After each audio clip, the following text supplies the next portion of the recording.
Halo, Assalamualaikum semua, apa khabar? Okey, hari ini kita akan belajar bab 6, bentuk geometri 3 dimensi. Okey, iaitu topiknya 6.4, isi padu bentuk 3 dimensi. Okey, sebelum nak belajar ni, kita kena tahu apakah itu isi padu. Isi padu ialah besarnya satu ruang yang diisi oleh pepejal ataupun gas. Okey, ataupun kita boleh cakap ukuran yang memenuhi bentuk, apa saja bentuk, okey, ukuran yang memenuhi bentuk tersebut. Contohnya, okey, ni, ini adalah silinder. Okey, jadi apa saja dalam silinder ni ada ruang tau, ada ruang, dan apa saja yang memenuhi ruang ini, sama ada pepejal, gas, cecair, itu kita namakan dia sebagai isi padu. Okey. Okey. Sekarang ni kita tak nak buang masa. Kita nak tengok uh, penyelesaian masalah. Bukan penyelesaian masalah. Kita nak tengok uh, soalan-soalan yang berkaitan dengan isi padu. Okey. Soalan yang pertama.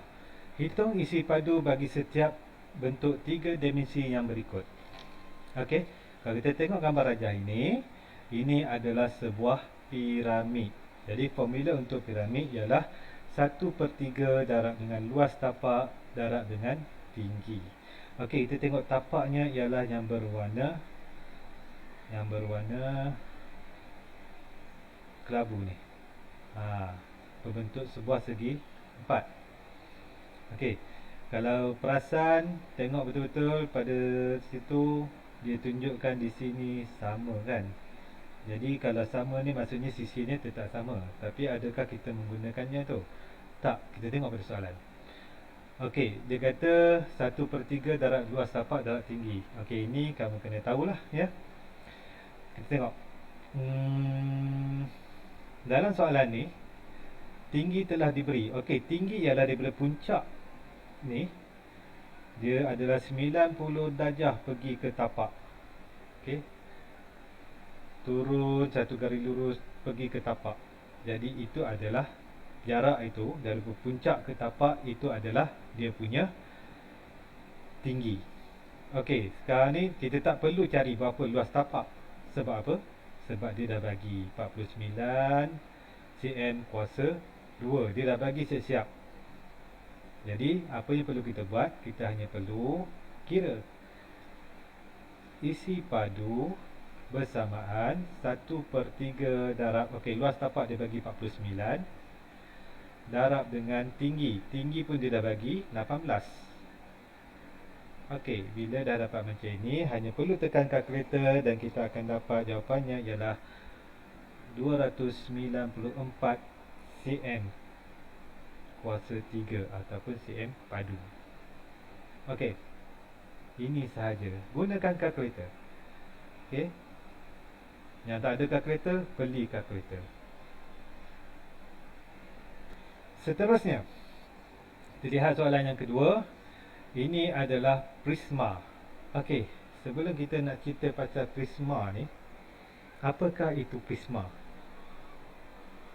Okey, kalau ikut masa darjah 3 ataupun tahun 3 di sekolah rendah, kita dah belajar tentang prisma. Okey, prisma ialah, ciri prisma, dia mesti mempunyai permukaan yang rata. Okey, mempunyai tapak. Okey, sekejap lagi saya nak cerita pasal tapak ni. Okey, dan bukan permukaan melengkung. Ingat, ada tiga ciri tu. Okey, kita tengok di sini. Ini sebuah prisma. Adakah dia melengkung? Tak ada melengkung. Okey, dia semua permukaannya rata. Okey, tapak, di mana kita nak katakan tapak? Tapak ialah apabila ada dua permukaan rata yang sama. Contohnya ini.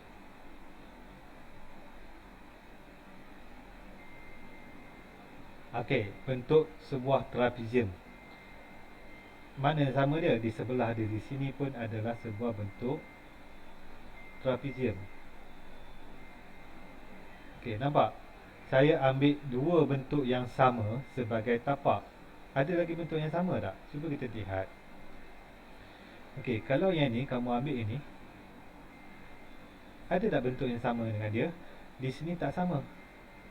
Nak katakan di sini tak sama. Okey, dua bentuk yang bertentangan yang mesti sama. Kalau ambil yang di bawah ni, dia masih lagi tidak sama dengan yang di atas ni. Berbeza. Okey? Dia adalah berbeza. Jadi yang paling sesuai sekali yang mana? Tak lain tak bukan dua benda ni sahaja yang paling sesuai, kita katakan dia sebagai tapak. Okey?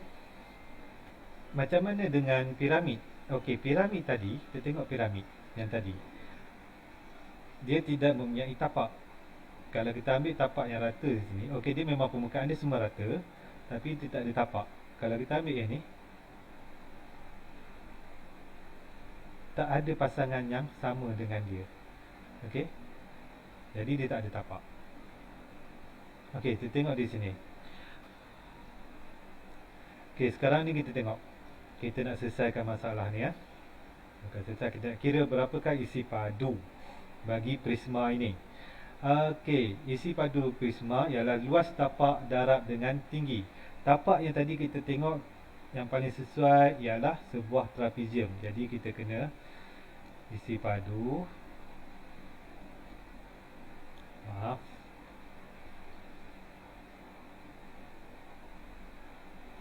okay, isi padu bersamaan dengan kita nak kira luas trapezium dulu. Trapezium apa luas dia?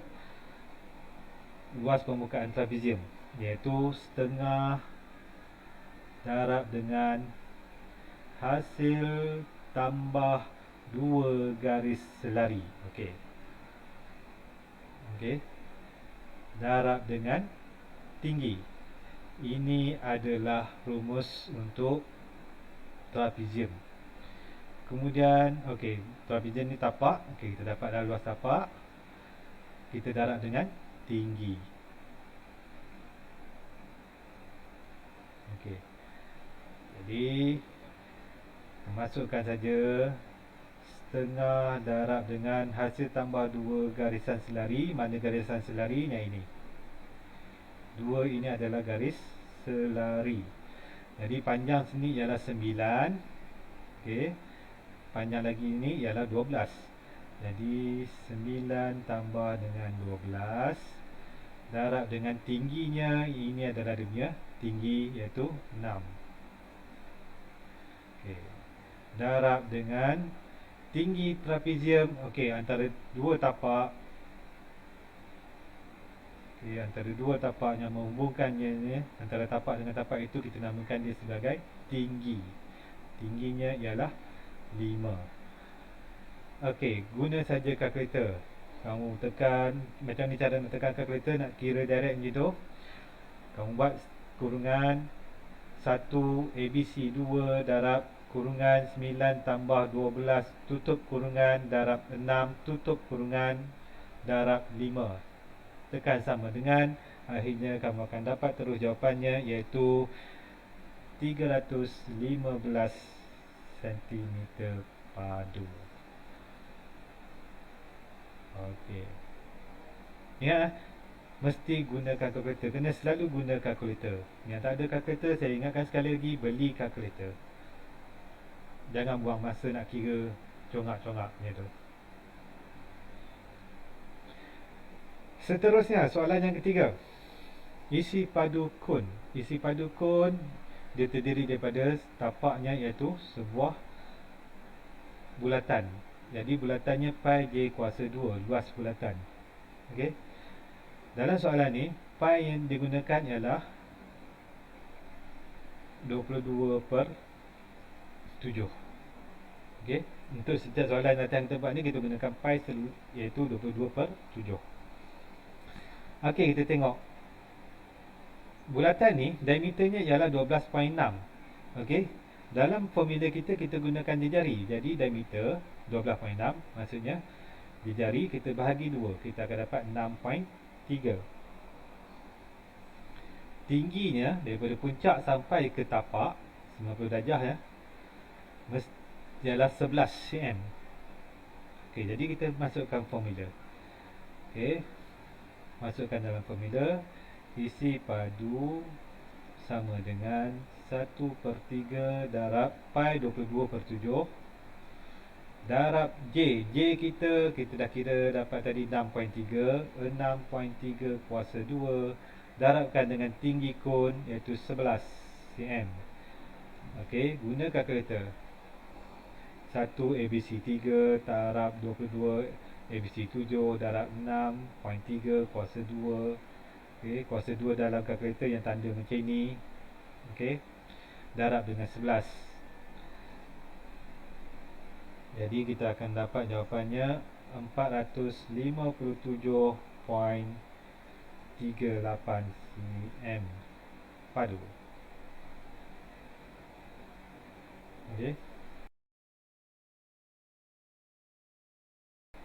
Seterusnya, kita lihat ini adalah bentuk sfera. Sfera ni ialah macam bola lah kan.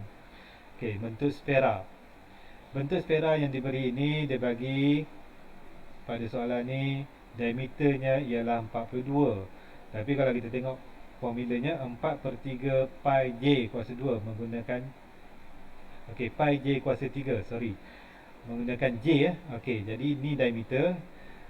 Jadi J kita ialah kita bahagikan dengan 2, 42 bahagi 2 kita akan dapat 21. Okey. Bila dah dapat 21, kita masukkan. Masih lagi menggunakan pi sama dengan 22/7. Isi padu bersamaan 4/3 darab 22/7 darab dengan J kita dapat 21 kuasa 3. Okey, gunakan kalkulator. Okey, jangan buang masa kamu nak congak-congak.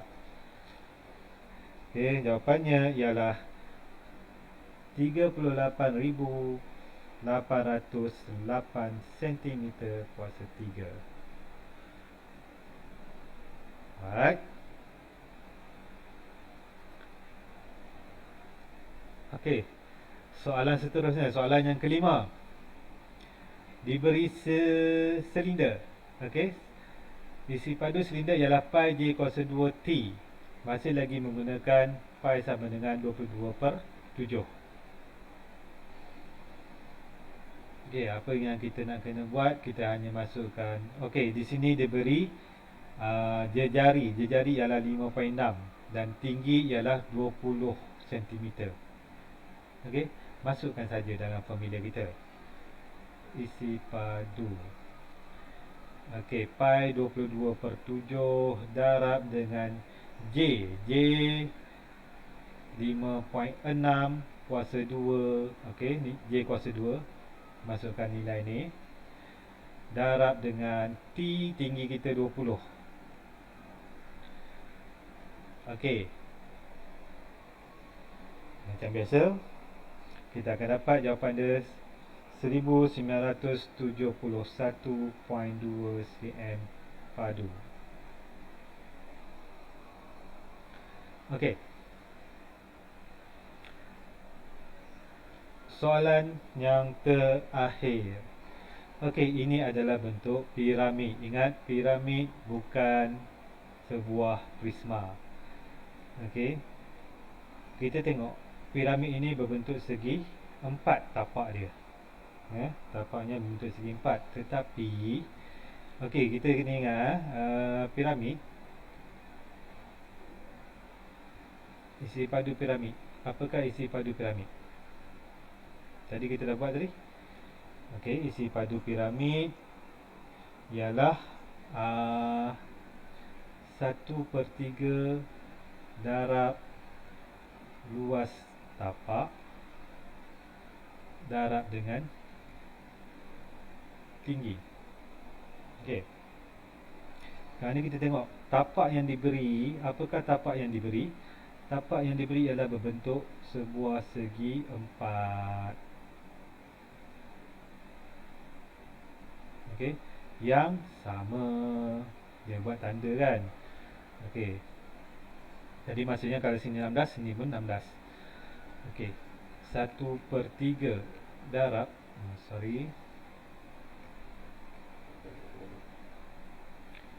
jadi isi padu sama dengan 1/3 darab 16 darab 16 darab tinggi. Berapakah tingginya? Cerita dia tunjuk ini 17 ni bukannya tinggi, 17 ni ialah sendeng. Okey, dia punya sendeng, dia punya condong tu. Bukan tinggi. Tinggi mestilah bersudut tegak. Okey. Jadi kita tengok di sini. Saya gunakan warna merah supaya kau nampak. Puncak ni 90 darjah turun ke bawah. Kena tapak. Okey. Saya tarik di situ. Apa yang kamu nampak? Dia adalah sebuah segitiga. Yang 90 darjah ni kita namakan dia sebagai T, tinggi. Jadi kita nak cari tinggi. Telah diberi macam tu. Ini T kita nak cari. Okey, berapakah panjang sini? Dia daripada tengah-tengah dia turun tengah sini. Okey, jadi jarak di sini ialah 8. Okey, panjang ni ini adalah hipotenus. Okey, inilah yang ini. Hipotenusnya ialah 17. Kita gunakan teorem Pythagoras. Okey. Jadi T sama dengan hipotenus 17 kuasa 2 tolak 8 kuasa 2 sama dengan, kamu kira guna saja kalkulator, 225. Jadi kita akan dapat yang ini ialah 15. Okey, tingginya ialah 15 cm. So masukkan dekat sini 15. Okey. Yang ini luas tapak. Okey. Ini adalah luas tapak. Yang ini adalah tinggi. Okey. Boleh. Seterusnya kita kira saja menggunakan kalkulator. Kamu akan dapat jawapannya ialah 1280 cm padu. Okey, kenapa saya highlightkan dia punya luas tapak? Ada segitiga. Okey, saya cubalah. Ada segitiga yang tapaknya berbentuk segitiga. Ada piramid. Okey, sorry. Ada piramid yang luas tapaknya, yang tapaknya berbentuk segitiga. Jadi kalau kamu jumpa tapaknya luas segitiga, yang tapaknya berbentuk segitiga, jadi kita kena kira luas segitiga lah. Gantikan ni, jangan gunakan panjang darab lebar. Panjang darab lebar ni untuk tapaknya berbentuk segi empat. Tapi kalau tapaknya berbentuk segitiga, gunakan setengah darab tapak darab tinggi. Macam tu je. Okey, kena ingat benda tu. Okey, sampai setakat ini sahaja untuk isi padu 3 dimensi. Okey. Next kita akan belajar penyelesaian masalah yang melibatkan isi padu. Okey. Jadi kalau dalam video ini, kalau ada yang tak faham, boleh tanya. Letakkan soalan pada ruang komen. Okey, itu saja. Bye bye.